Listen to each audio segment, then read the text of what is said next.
얼마 전 리버풀과 첼시의 0대0 무승부 이후 클롭 감독의 손흥민 선수에 대한 인터뷰가 화제입니다. 현재 리버풀과 첼시는 리그 8위, 11위를 기록 중인데 얼마 전까지만 해도 맨시티와 우승 경쟁을 하던 리버풀과 챔피언스 리그 우승을 했던 첼시라고는 믿기지 않는 성적을 보이고 있습니다. 두 구단 모두 이번 시즌에서 암흑기를 보내며 특히 공격진 선수 보강의 필요성에 대한 언급이 많았는데요.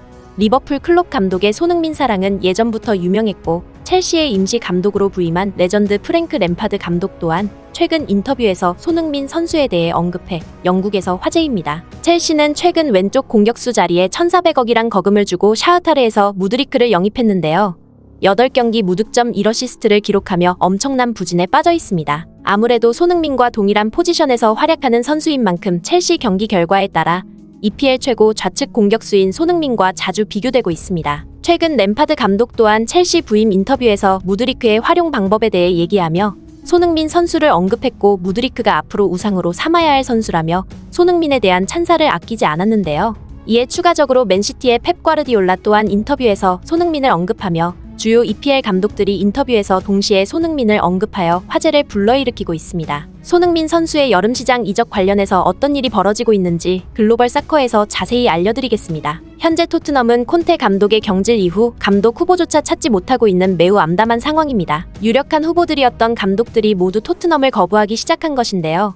나겔스만 감독은 토트넘 감독직은 내 경력에 흠집을 낼 것이다 라고 말하며 감독직을 거부했고 투엘 감독은 토트넘과 협상 중 바이에른 뮌헨의 제안이 오자마자 미련 없이 토트넘을 버리고 떠나버렸습니다. 지네딘 지단은 영어를 못하기 때문에 EPL 클럽으로는 가지 않겠다고 애둘러서 거절 의견을 내비쳤으며 유력 감독 후보로 떠오르던 스페인 국가대표팀 출신의 루이스 엘리케 또한 토트넘의 현 상황을 보고 거절이사로 돌아섰음이 영국 더 선데이 뉴스를 통해 전해졌습니다. 토트넘의 단장을 맡고 있는 파비오 파라티치 또한 이탈리아 유벤투스 단장 시절에 저지른 회계 장부 조작의 비리로 단장직에서 쫓겨나게 되면서 토트넘은 감독도 없고 단장도 없는 사상 최악의 사태를 맞이하고 있습니다. 사실상 해리케인과 손흥민 선수가 토트넘 구단에 더 이상 남아있을 이유가 없어지고 있는 상황에서 이런 토트넘 구단의 상황을 파악하고 손흥민 선수를 영입하기 위한 움직임들이 포착되고 있습니다. 우선 지난 리버풀과 첼시의 경기 후 인터뷰에서 언급된 내용으로 리버풀의 클롭 감독은 0대0 무승부의 아쉬움에 대해 토로하면서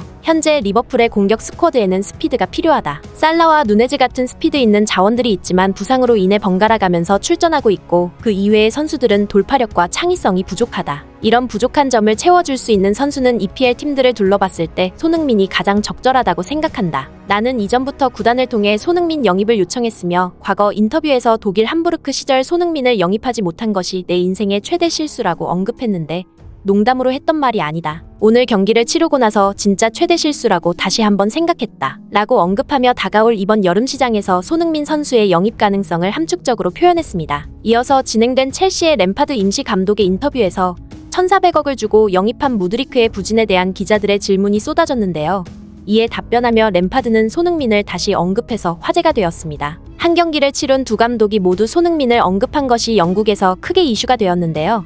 램파드 감독은 인터뷰에서 무드리크는 아직 22살이기 때문에 배워야 하는 게 많은 선수이다. 무드리크가 앞으로 목표로 삼아야 할 가장 바람직한 모범 사례로 난 손흥민을 언급하고 싶다. 손흥민은 24살에 토트넘으로 이적한 것으로 기억하는데 첫 시즌은 인상 깊지 못했다. 누구나 그렇듯 팀과 리그를 옮긴다면 적응할 시간이 필요하다. 손흥민은 이적한 바로 다음 시즌부터 FA컵 득점왕에 올랐고 이후 8년 동안 월드클래스 선수의 자리를 차지하고 있다. 나의 첼시를 무너뜨렸기 때문에 너무나도 명확하게 손흥민의 당시 임팩트를 기억하고 있다. 무드리크가 우리와 계약한 기간이 정확하게 8년인데 손흥민처럼 노력하고 전술적 축구 이해도를 끌어올린다면 지난 8년 동안의 손흥민처럼 수준 높은 왼쪽 공격형 윙어로 성장할 수 있다고 믿으며 단지 시간이 필요할 뿐이다. 무드리크 입장에서는 손흥민 같은 월드클래스 윙어와 자주 평가되는 것이 스트레스로 작용할 것이다. 하지만 이것은 그가 넘어야 하는 과제이며 누군가를 목표로 삼는다는 것은 나쁜 일이 아니다. 더군다나 그 목표가 세계 최정상급의 윙어라면 자신과 팀을 위해 더 나아질 수 있을 것이다. 라고 손흥민에 대한 찬사를 입에 침이 마르도록 인터뷰했습니다. 또한 맨시티의 펩 과르디올라 감독은 손흥민이 콘테 감독 아래서 불합리한 처사를 받은 것 같다며 손흥민의 최근 컨디션에 대한 트라이벌 풋볼지 기자의 질문에 언제나 나를 힘들게 만드는 선수는 손흥민이었다. 손흥민의 스피드 때문에 전술을 고민하다가 날밤을 새기도 했다. 그의 재능은 적팀 감독들에게는 재앙이며 콘테 경질 이후 지난 시즌 득점왕의 모습을 곧 다시 보여줄 것으로 믿는다 라고 인터뷰했습니다. 이처럼 리버풀의 클롭과 임시 감독이지만 첼시의 램파드, 펩 과르디올라까지 손흥민을 언급하며 현재의 절망적인 토트넘 구단 상황을 비추어 봤을 때 올여름 어디로든 갈 수 있다는 가능성이 열리고 있습니다. 한편 이탈리아로 돌아간 콘테 감독의 충격적인 소식 또한 전해지고 있는데요. 영국 인디펜던트의 미구엘 델라니 기자에 따르면 안토니오 콘테 감독이 다음 시즌에 프랭크 램파드의 임시 감독 이후 첼시 정식 감독 부임 가능성이 있다고 보도했습니다. 보도에 따르면 첼시와 콘테 에이전트 간의 연봉 협상에 대한 접촉이 있었으며 모든 것이 잘 풀린다면 본격적인 회의가 진행될 것이라고 전했습니다. 콘테의 비정상적인 전술 아래서 끊임없이 고통받은 우리 손흥민 선수인데요. 이 소식이 점점 가시화되길 바라봅니다. 콘테의 첼시를 EPL에서 만나 해트트릭으로 절망에 빠뜨리는 모습을 간절히 기원해보며 오늘의 소식은 여기까지 전하겠습니다. 멋지고 행복한 하루 되시길 바라며 구독과 좋아요 부탁드리겠습니다.